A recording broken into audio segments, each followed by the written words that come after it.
ऐसा बाप नहीं चाहिए। एक बड़े शहर में रतनलाल अपनी बेटी संध्या और छोटे बेटे कुणाल के साथ रहता है।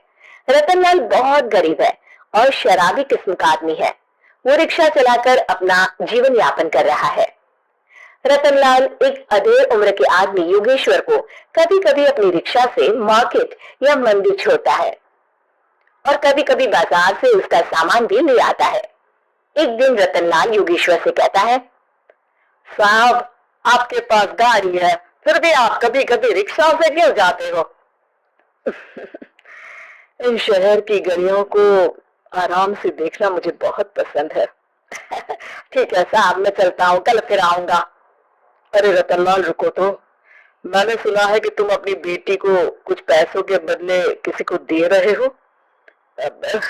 अभी किसी को बेचे नहीं तो क्या करे साहब, एक छोटा बेटा है, उसको पढ़ाना भी है, उसकी देखभाल भी करनी है, और अगर मैं बेटी को घर में रखूंगा तो उसकी शादी कैसे करूंगा साहब। तुमको कितने पैसे मिल रहे हैं? अब 50,000 साहब। देखो मैं तुमको पूरे 20 लाख रुपए देता हूँ, तुम अपनी बेटी संध्या को मुझे दे दो। है 20 लाख? धन्यवाद साहब, धन्यवाद, मैं कल ही उसे आपके पास छोड़ जाऊंगा साहब। अगले दिन रतनलाल संध्या को हमेशा के लिए योगेश्वर के यहाँ छोड़ आता है और बदले में 20 लाख रुपए लेकर घर आ जाता है। रतनलाल जिंदगी में पहली बार इतने पैसे पाकर बौखला गया। उसने एक अच्छा घर लिया। कुणाल, अब हमें कोई चिंता नहीं है, तो अब अच्छे से पढ़, खूब मन लगाकर पढ़ाई करना। पापा मुझे पढ़ाई करना अच्छा नहीं लगता। अरे तूने अगर ज्यादा बकवास की ना तो बहुत मारूंगा। कल से तू अच्छे स्कूल में जाएगा तो जाएगा, हाँ बस। कुणाल का एडमिशन एक अच्छे स्कूल में हो जाता है, लेकिन आए दिन स्कूल से शिकायत आती ही रहती है। 10 साल बाद एक दिन प्रिंसिपल मैडम रतनलाल को स्कूल में बुलाती है। रतनलाल, आपका बेटा कुणाल बहुत आवारा हो गया है और ये बिल्कुल भी पढ़ाई नहीं करता है, बल्कि उसका दिमाग गलत कामों में जा रहा है। अब मैं उससे बात करूंगा मैडम। ठीक है, आज ये आखिरी मौका है, अगली बार तो मैं उसे स्कूल से ही बाहर निकाल दूंगी। रतनलाल घर आ जाता है और कुणाल से कहता है, कुणाल बेटा, मैं तुम्हारे ऊपर इतना पैसा लगा रहा हूँ, फिर भी तुम स्कूल में सही से क्यों नहीं पढ़ते हो? आप तो रहने ही दीजिए, मैं सब जानता हूँ कि ये पैसा कहाँ से आया है, और वैसे भी अब ये पैसा मेरा है, मेरा जो भी मन होगा मैं करूंगा। आज के बाद मैं कभी स्कूल नहीं जाने वाला। रतनलाल को अपनी बेटी की याद आती है और वो रोने लगता है। 5 साल बाद कुणाल एक दिन एक लड़की को शादी करके घर ले आता है। पिताजी, ये मेरी पत्नी है स्वीटी। तुमने शादी कर ली? हाँ, शादी कर ली मैंने, दिखाई नहीं दे रहा। और अब से आप फिर से कमाना शुरू कर दो, बहुत बैठ कर खा लिया। कुणाल, तुम इस बुड्ढे को घर में क्यों रख रहे हो? देखो ना, ये शराब पीता है, इसे घर से बाहर निकाल फेंको। अरे स्वीटी, ये मेरे पापा है, कैसे बाहर निकाल दूं? और वैसे भी घर में कोई तो चाहिए ना काम करने वाला, नौकर समझ कर रख लो। इस बुद्धि को तो घर से बाहर निकाल कर ही रहूंगी मैं कब तक इसके लिए खाना बनाऊंगी। स्वीटी एक दिन घर के बाहर पार्क में अपने दोस्तों के साथ बैठी होती है। तभी वो रतनलाल को बुलाती है। पिताजी, मेरे कमरे में मैं अपना फोन छोड़ आई हूँ, जरा ला कर तो देना। हाँ जरूर, अभी लेकर आता हूँ। रतनलाल फोन लेकर आ जाता है। कुछ समय बाद स्वीटी के फ्रेंड्स भी चले जाते हैं। स्वीटी अंदर आकर शोर मचाती है, चोर चोर। कहाँ है चोर? मुझे तो यहाँ कुछ नहीं दिख रहा। अरे ये अलमारी खुली पड़ी है, जरूर किसी चोर ने ही खोली होगी। अरे कौन आया था यहाँ? यहाँ तो पिताजी आए थे बस। अरे बहू, मैं चोर नहीं हूँ। मुझे तो आप पर अब बिल्कुल भी विश्वास नहीं है पिताजी, क्योंकि जब आप पैसे के लिए दीदी को बेच सकते हो तो आप चोरी भी तो कर ही सकते हो।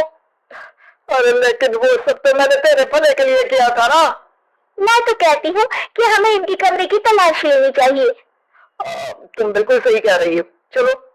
स्वीटी और कुणाल दोनों रतनलाल के कमरे की तलाशी लेते हैं और उन्हें वहां स्वीटी की ज्वेलरी और पैसे मिल जाते हैं।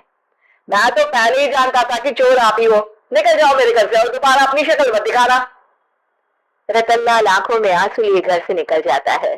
स्वीटी मन ही मन सोचती है, आज तो मेरी प्लानिंग सफल हो गई, जैसा मैं चाहती थी ऐसा ही किया और बड़ी आसानी से उस बुड्ढी को चोरी का इल्जाम लगाकर घर से भगा दिया। रतनलाल की हालत अब ज्यादा खराब हो गई और वो सड़क पर बैठकर भीख मांगकर खाने लगा। एक दिन वहां एक गाड़ी आकर रुकी और सड़क पर बैठे सभी भिखारियों को अपने सेंटर ले गई। एनजीओ की मालिक संध्या एक एक करके सभी को सुविधा मुहैया कराती है। तभी उसकी नजर रतनलाल पर पड़ती है। पिताजी, संध्या तू? पिताजी, आपकी ये हालत कैसे हुई? ये सब मेरे बुरे कर्मों की सजा है जो मुझे मिल रही है। मुझे माफ कर दे बेटे।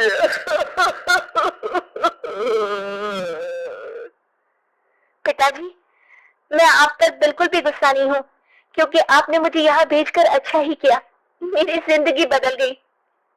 लेकिन ये सब हुआ कैसे बेटा? आप ये नए कपड़े पहनो, तब तक मैं योगेश्वर अंकल को बुला कर लाती हूँ।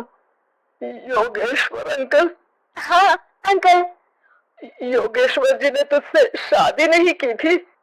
नहीं तो पापा, उन्होंने तो मुझे पढ़ा लिखा कर इस काबिल बनाया है कि मैं आज सबकी सेवा कर पा रही हूँ। रतनलाल पश्चाताप करके रोता रहता है। तभी योगेश्वर भी वहां आ जाता है। रतनलाल जी, आपकी ये हालत कैसे हुई? इतने सारे पैसों के बावजूद भी? क्योंकि मैंने बेटे और बेटी में भेदभाव किया था। लेकिन आपने ये कैसे किया? मुझे ये जानना है, बताइए। सालों पहले जब संध्या छोटी थी, तब मैंने एक बार एक आदमी से तुम्हें बात करते हुए सुना था, जो कुछ पैसों में संध्या को तुमसे खरीद कर शादी करना चाहता था। मैं उस समय एनजीओ में बच्चों के लिए ही काम कर रहा था और मैं किसी भी लड़की की जिंदगी खराब होते नहीं देख सकता था। इसलिए मैंने अपने जीवन की कमाई का एक बड़ा हिस्सा तुम्हें दे दिया था। सच में कितना गलत था मैं। मुझे माफ कर दो। अब आप दोनों मेरे साथ घर चलो और आज मैं अपना सच्चा प्रायश्चित करना चाहता हूँ। योगेश्वर और संध्या रतनलाल के साथ घर जाते हैं। स्वीटी दरवाजा खोलती है। चोर भिखारी, तो फिर से आ गया? चल भाग यहाँ से बुड्ढे। ये घर तुम्हारे बाप का नहीं, मेरा है। बाहर निकलो यहाँ से।